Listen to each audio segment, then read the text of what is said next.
Muy buenas tardes, estimados alumnos. Soy la doctora Jenny Taquires Saldaña. Por esta ocasión estoy reemplazando al doctor Víctor Raúl Vivar Díaz en la clase correspondiente a la primera semana de Derecho Procesal Penal 3. ¿No? Ha tenido un inconveniente, ¿no? Una emergencia, por tal razón no puede estar en esta clase, pero en las subsiguientes clases va a estar su docente. Vamos a tocar el tema en este curso de Derecho Procesal Penal 3, ¿no? Parte especial, el proceso común.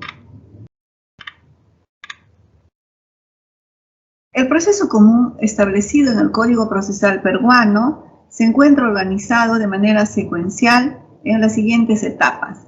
Investigación preparatoria, que incluye las diligencias preliminares, la etapa intermedia y el juicio. El proceso común, al ser la única vía procesal, evita la dispersión y la pérdida de eficacia, facilitando la actuación de todos los actores del sistema e imposibilitando injerencias o invasiones funcionales. Gracias al proceso común, el fiscal asume plenamente la investigación del delito, dirigiendo todas las fuerzas pesquisadoras, especialmente las policiales, según la estrategia formulada a partir de la noticia criminal recibida.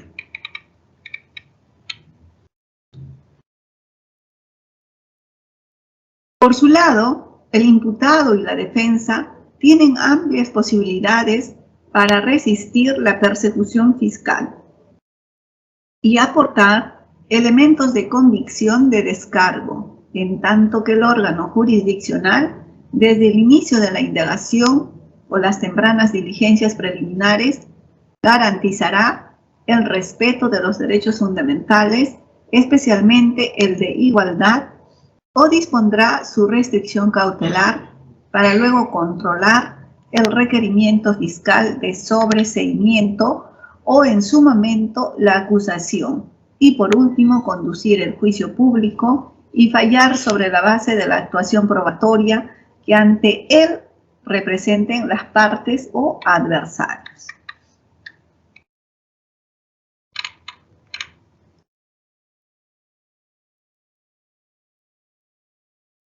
Con el proceso común nunca más se presentarán situaciones tan paradójicas como las permitidas por la legislación inquisitiva o mixta, que presenta jueces que investigan y a la vez sentencian, fiscales constreñidos al simple dictamen y defensores imposibilitados de acceder plenamente al sumario.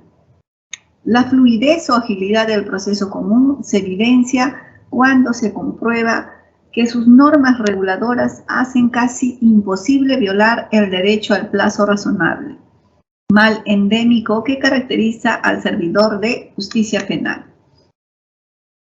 En efecto, durante la investigación, los plazos de las diligencias preliminares, 20 días u otro que razonablemente fije el fiscal, y de la investigación preparatoria formalizada, 120 días en casos simples u 8 meses en casos complejos.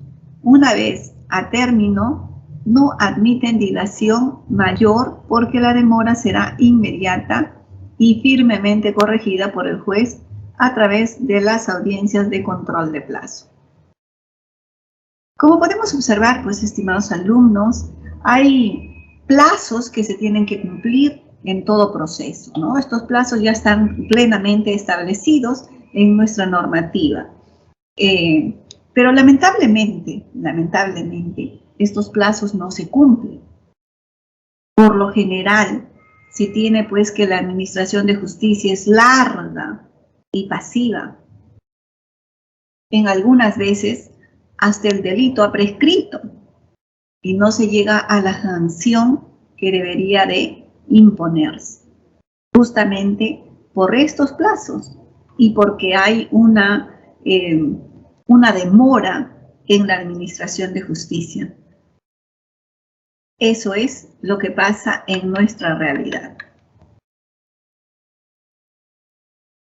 Los procesos especiales que regula el libro quinto del Código Procesal Penal, tenemos pues 7 secciones. 7 secciones que los cuales dicen pues que en la primera sección tenemos el proceso inmediato, en la segunda sección proceso por razón de función pública, sección tercera proceso de seguridad, cuarta sección proceso por delito de ejercicio privado de la acción penal, quinta sección proceso de terminación anticipada, sexta sección proceso de colaboración eficaz, séptima sección proceso por faltas. Los procesos especiales permiten evitar que el proceso penal llegue ante el juez o reducir las etapas del proceso penal, así como su duración. El objetivo de este proceso especial es pues buscar la celeridad en la administración de justicia e incluyen algunos beneficios para las personas procesadas cuando se someten a una colaboración o a una aceptación del acto ilícito cometido, ¿no? En el proceso inmediato, dice, ¿no? Este es el proceso, es un procedimiento especial que expresa con más nitidez el objetivo de buscar la simplificación y celeridad del procedimiento en aquellos casos de delitos flagrantes o que no requieran investigación. El artículo 446 del Código Procesal Penal establece que los supuestos de hecho del proceso inmediato son los de haberse sorprendido al imputado en flagrancia de delito, que el imputado ha confesado la comisión de este o que los elementos de convicción acumulados durante las diligencias preliminares y previo interrogatorio del imputado sean evidentes. En este artículo, pues, del Código Procesal Penal se establece claramente qué pasa cuando se encuentra en flagrancia del acto ilícito o, como quien dice, con las manos en la masa. Entonces, se está encontrando flagrantemente cometiendo un acto ilícito a esta persona, por lo tanto debe ser detenido, llevado a la comisaría y seguir un proceso rápido y célere para llegar a una sentencia, ¿no? También este hecho se puede dar en una comisión del delito de la cuasi flagrancia, ¿no? Cuando la persona pues se le captura, ¿no? En el mismo día, en un par de horas posterior al hecho ocurrido, ¿no? Siempre que se encuentre pues la sucesión de los hechos de manera lógica y coherente, ¿no? Hay la otra forma también es cuando el imputado, ¿no? En su interrogatorio, ¿no? Las diligencias preliminares realizadas sean evidentes su acto ilícito cometido. Generalmente en estos delitos hay mucha cercanía temporal entre el momento de ocurrencia del hecho y la concurrencia de la policía, así como la identificación del autor y el hallazgo de las pruebas más importantes del caso. Trabajos realizados en Estados Unidos, en casos en que la identidad del sospechoso era conocida, probarían que buena parte de la investigación del tiempo posterior a la detención de este se gasta pues en actividades rutinarias o administrativas a nivel policial. Doctrinariamente, desde el punto de vista procesal penal, se comprenderían dentro de este tipo de procedimiento a los delitos descubiertos en flagrancia, es decir, aquellos que se encuentran al autor con las manos en la masa, así como los descubiertos en la cuasi flagrancia, es decir, a los que se detiene a los autores inmediatamente después de la perpetración de la conducta homicida, ¿no? La característica de este proceso especial es la falta de necesidad de realizar la investigación preparatoria, intentándose por ello evitar que la investigación se convierta en un procedimiento burocrático, rutinario, innecesario, cuando prácticamente están dadas las condiciones para la sentencia.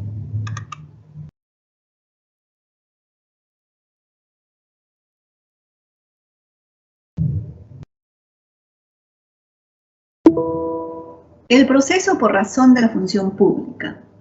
En este ámbito, la nueva normatividad procesal comprende las distintas alternativas de procedimiento especial en razón de calidad de los procesados.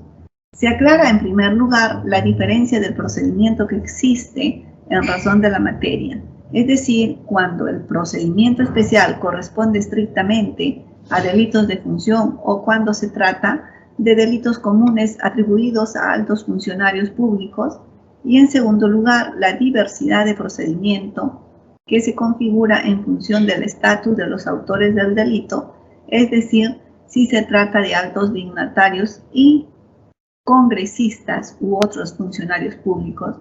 Estos últimos solo serán encausados dentro de esta sección si cometen delito de función.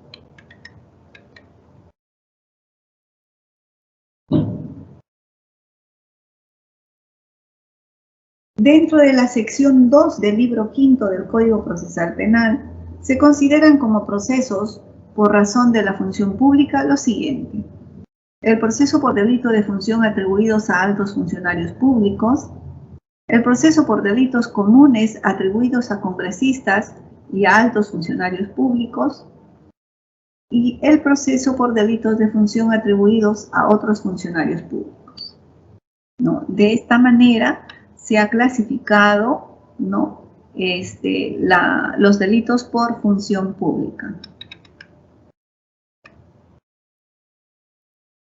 El proceso de seguridad.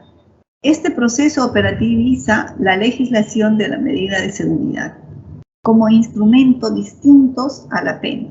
Asegura el carácter reservado del proceso y la obligatoriedad de que el imputado se someta a pericia.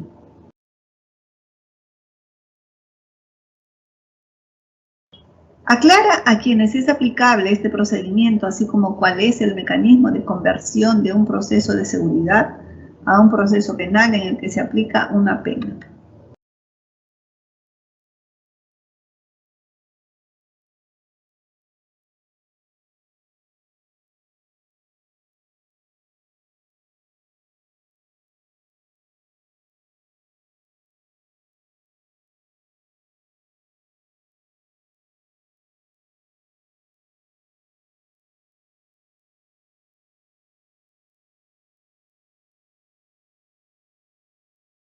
El primer asunto a discernir en este tipo de proceso es si será aplicable o no una pena al imputado. Si la respuesta es afirmativa, se desechará de plano la posibilidad del proceso de seguridad, el mismo que solo se instaura cuando al finalizar la investigación preparatoria, el fiscal considere que solo es aplicable al imputado una medida de seguridad por razones de salud o de minoría de edad.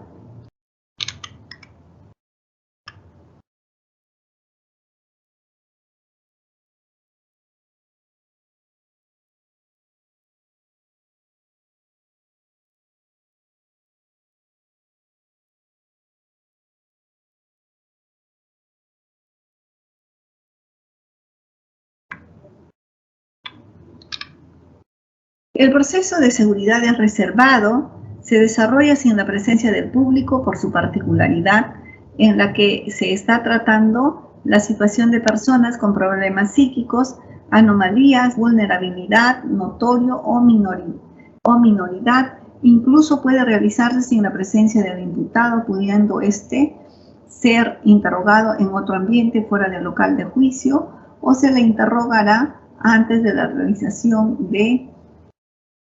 del juicio, e incluso se puede leer sus declaraciones anteriores si no puede sus declaraciones anteriores, si no pudiera contarse con su presencia. La diligencia de la cual no se puede prescindir es la declaración del perito que emitió el dictamen del estado de salud del imputado.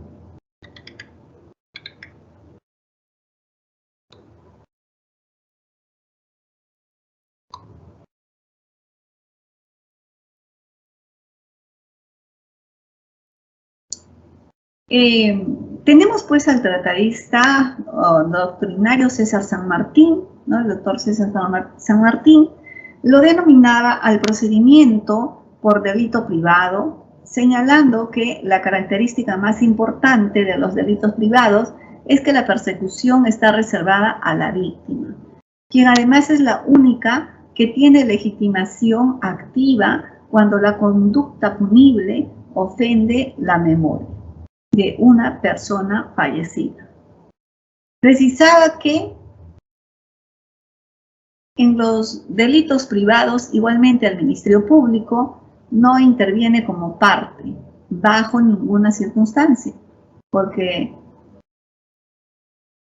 el agraviado se rige en acusador privado y por tanto en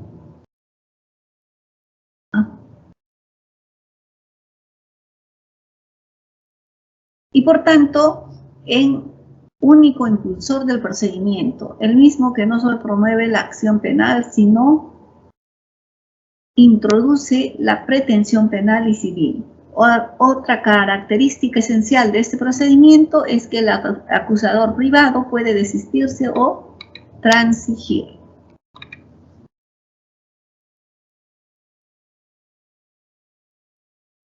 ¿Me dan un minuto, por favor? Un minuto. Ahorita retomo.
Ya, muchas gracias. Vamos a seguir con la clase.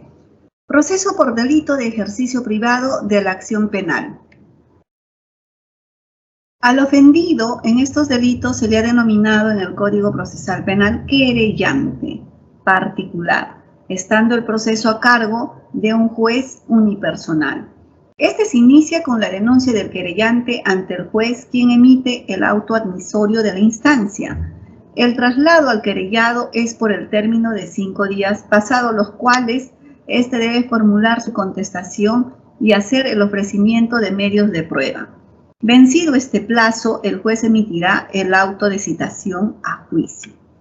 La audiencia se caracteriza en el término de la audiencia se realizará en el término de 10 a 30 días, pasados los cuales se expedirá sentencia. La misma que es apelable. Solo se podrá dictar contra el querellado mandato de comparecencia simple o restrictiva. Si éste no asiste al juicio oral o se ausenta durante el mismo, será declarado reo contumaz y se dispondrá su conducción compulsiva, reservándose el proceso hasta que sea habido. Muerto o incapacitado el querellante, sus herederos pueden asumir el rol de querellante particular y a los 3 meses de inactividad procesal se declarará el abandono de oficio de la querella.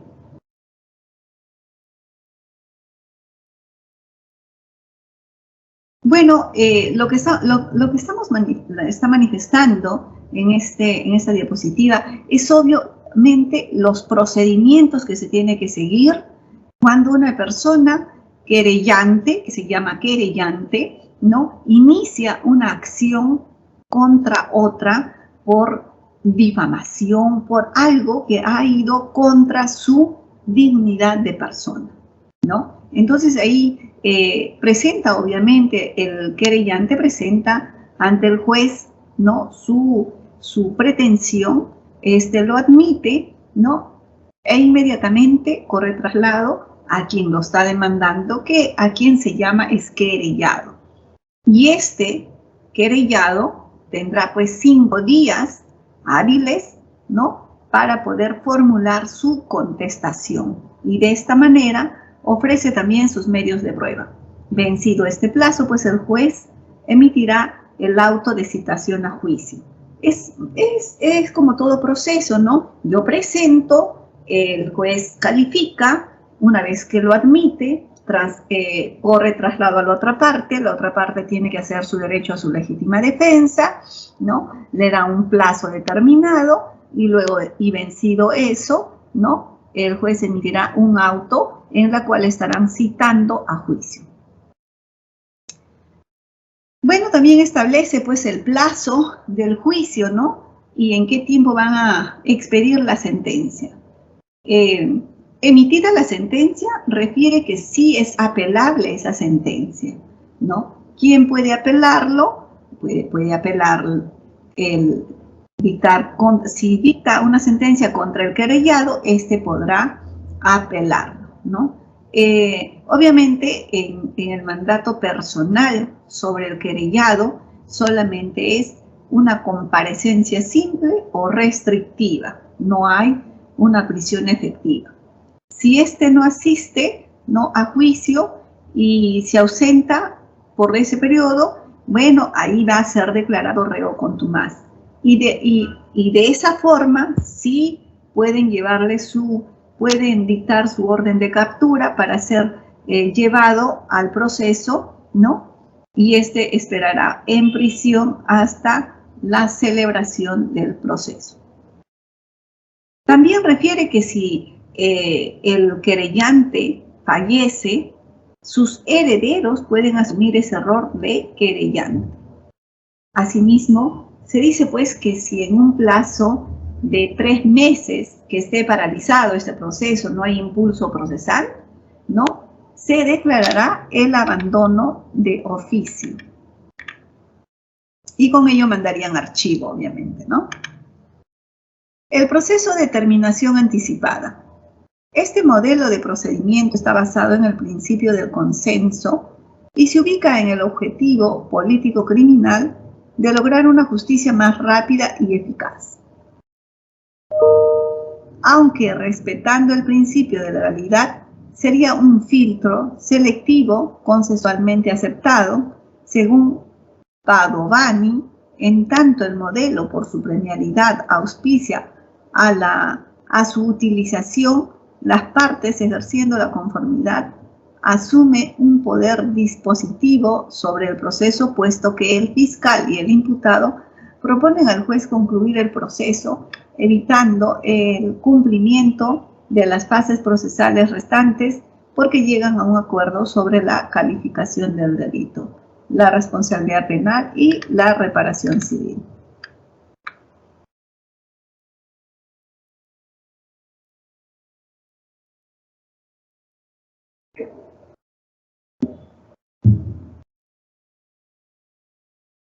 Proceso de terminación anticipada. Tenemos pues, ¿no?, el estudioso doctor César San Martín cita al doctrinario Pedro Butrón Baliña, quien habría señalado que el principio objeto de negociación es la pena. Y ya no importa el cargo que se imputa o que se pacte una pena distinta de la que está prevista legalmente. Es decir, el pacto no se ciñe necesariamente al sistema de penas previsto normativamente, porque la naturaleza del proceso de terminación anticipada es constituir una transacción o un pacto entre los sujetos, que son adversarios en el proceso penal para cortar la secuela de la continuación. Es un negocio de transacción basado en recíprocas concesiones entre acusación y defensa que permite al Estado ahorrar la fase de enjuiciamiento, fallo y los gastos del proceso de prisionización, y al procesado le evita la aplicación de la privación de la libertad. Estructuralmente, si se aplica eficientemente, permitirá pues un aminoramiento de la cantidad de presos, siendo una de las salidas de la problemática de la superpoblación carcelaria.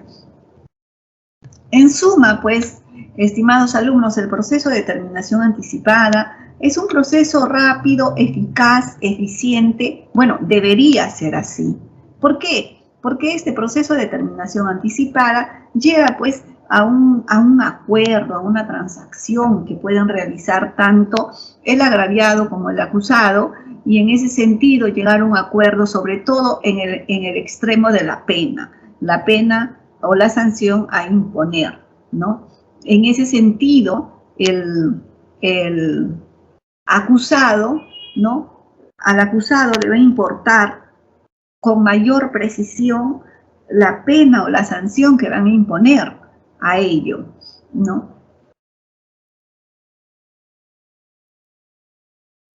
Aparte de ello, también en esta determinación anticipada se tiene pues una, una aceptación del acto ilícito cometido, y esto, al haber aceptado, haber llegado a un acuerdo, trae como consecuencia pues que se utilice mayor costo en un proceso que de repente pues por las evidencias y los hechos, ¿no? Al aceptar haber cometido el acto ilícito penal y llegar a un acuerdo respecto a la pena, ¿no? Permite pues que la administración de justicia sea más viable y se concentren en aquellos procesos de mayor viabilidad.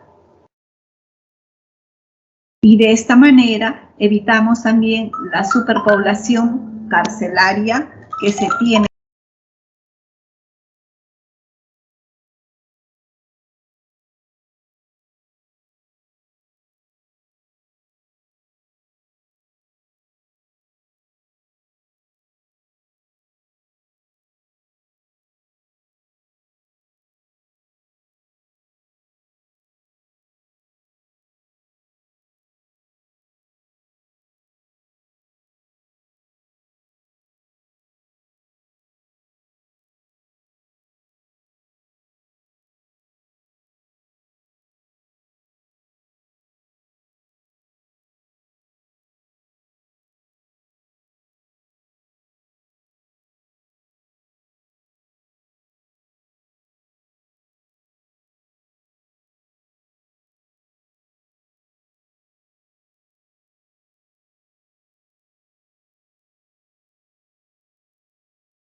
Bueno, estimados alumnos, el proceso de determinación anticipada, ¿no? Es un proceso simplificado porque permite, mediante la negociación y transacción, que éste termine antes de la duración legalmente prevista para el proceso penal.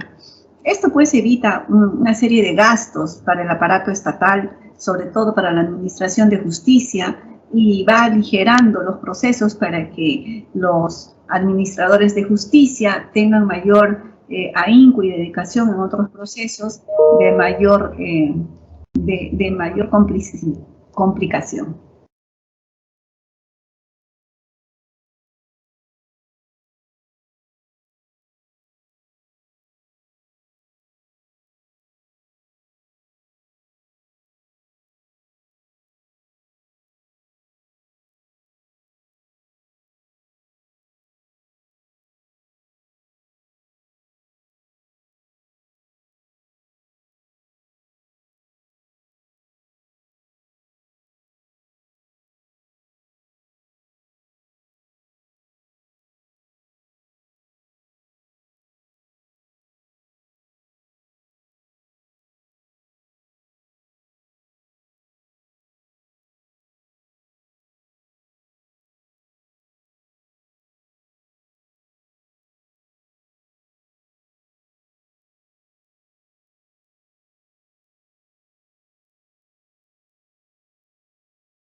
Bueno, disculpen, estimados alumnos, vamos a seguir con la clase. Estamos en el proceso especial, el proceso por colaboración eficaz.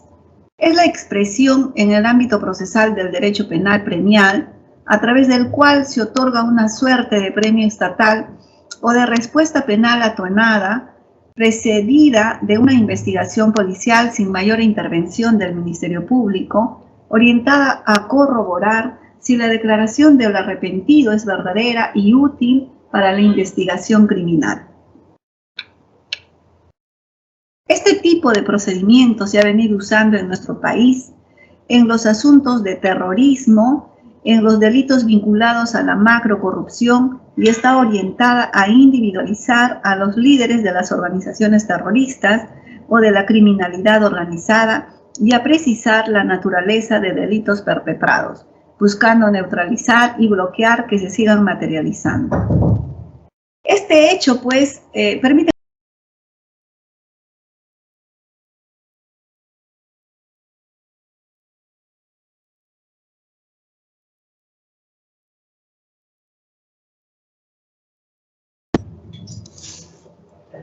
Bueno, sigamos. Este hecho, pues, de la colaboración eficaz, lo que busca, obviamente, es llegar a la cabeza de estas organizaciones criminales para poder desintegrar y que sigan con sus operaciones criminales, ¿no? Como en el caso del terrorismo, lo que se busca, pues, es exterminar totalmente lo que es el terrorismo. Y en el caso de organizaciones para delinquir en actos, por ejemplo, de droga o de corrupción de funcionarios, también lo que se busca es exterminar con estos hechos delictivos y por ello se acepta la colaboración eficaz, pero este colaborador eficaz tiene pues que dar información certera, precisa, que va a llegar hasta la cabeza de estas organizaciones, el cual va a permitir llegar con todos los medios probatorios para poder sancionar de una manera adecuada a estas personas y evitamos que se siga, ¿no? Amparando en hechos que no, que quieran pues seguir evadiendo la justicia y pese a estar cometiendo actos ilícitos, ¿no? De eso se trata el proceso de colaboración eficaz.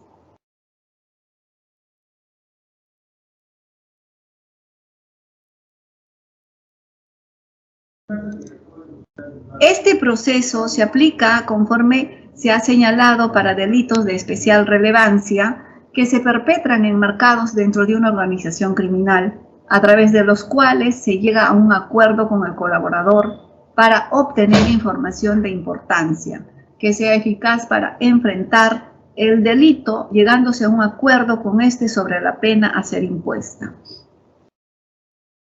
Definitivamente, la Fiscalía llega a un acuerdo con el colaborador eficaz, el mismo que va a dar pruebas, va a dar información certera sobre los actos delictivos que se estén cometiendo, ¿no? Obviamente ahí va a haber una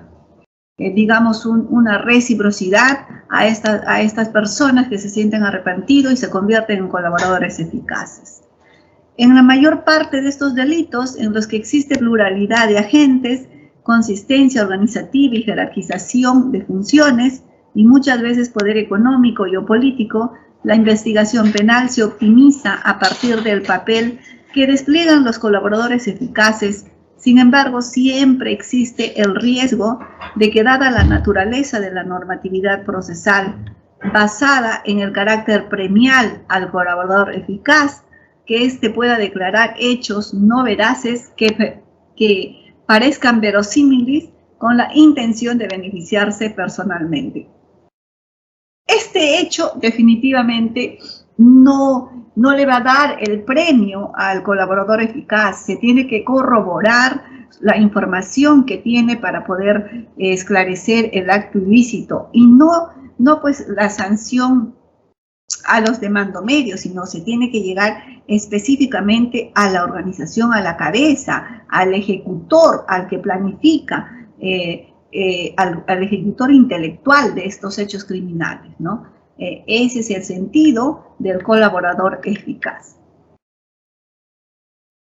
El proceso por faltas. Según el tratadista Jimeno Sendra, a contracorriente de posiciones doctrinarias arraigadas, el juicio de faltas no está informado por el principio inquisitivo, sino por el acusatorio, en tanto que el derecho del ciudadano, el conocimiento previo de la acusación y a un procedimiento con todas las garantías puede ser aplicado en proceso por faltas con facilidad. En algunos sistemas, como el español, se eximen de la firma de abogado y de la necesidad del procurador en los juicios de faltas. El agraviado puede denunciar ante la policía o directamente ante el juez, quien, de considerarlo necesario, ordenará una indagación previa policial. Recibiendo el informe policial, el juez ordenará el auto de citación a juicio si considera que existe la falta. La acción no ha prescrito y existe indicios razonables de su perpetración, o puede ordenar el archivo de la denuncia, resolución que puede ser apelada ante el juez penal. La audiencia puede celebrarse inmediatamente si concurren los sujetos procesales. No es necesaria su asistencia o el imputado ha reconocido la falta. En otros casos se fijará la audiencia para la fecha más próxima y deberán acudir a la audiencia el imputado y su defensor, y de ser posible el querellante y su defensor. De no tener abogado, el denunciado se le nombrará uno de oficio. Las partes pueden hacer valer medios probatorios. Luego de hacer una breve relación de los cargos, el juez intentará la conciliación y la celebración de un acuerdo de reparación. Si ésta se produce, concluye el proceso. En caso contrario, se preguntará al imputado si admite su culpabilidad.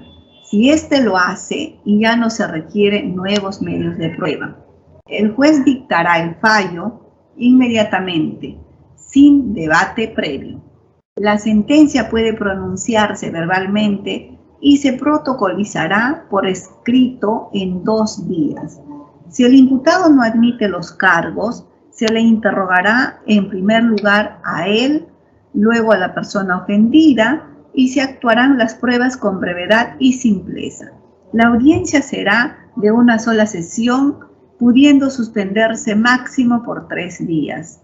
De oficio o a pedido de parte, cuando sea imprescindible la actuación de un medio probatorio. Escuchados los alegatos orales, el juez dictará sentencia en ese acto o dentro del 3er día. Bueno, pues en esta diapositiva estamos viendo cuáles son los procedimientos que se tiene que seguir cuando hay una denuncia por faltas, ¿no? Esta denuncia por falta también es conciliable, el juez promueve la conciliación, con ello terminaría y concluiría el proceso. Y la otra forma de concluir el proceso es que el imputado no admita su culpabilidad de haber realizado, ¿no? Caso contrario, van a tener que seguir realizando las pruebas, presentando medios probatorios para llegar a una conclusión y emitir una sentencia. En este proceso solo podrá dictarse mandato de comparecencia. Si el imputado no se presenta voluntariamente a la audiencia, se le hará comparecer por medio de la fuerza pública y se puede ordenar su prisión preventiva hasta que se realice la audiencia.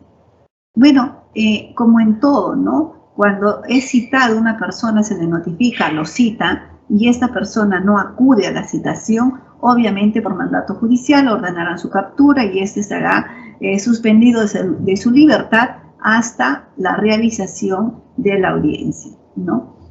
Contra la sentencia procede a interponer recurso de apelación para que la causa sea elevada al juez penal, quien resolverá en el plazo improrrogable de 10 días.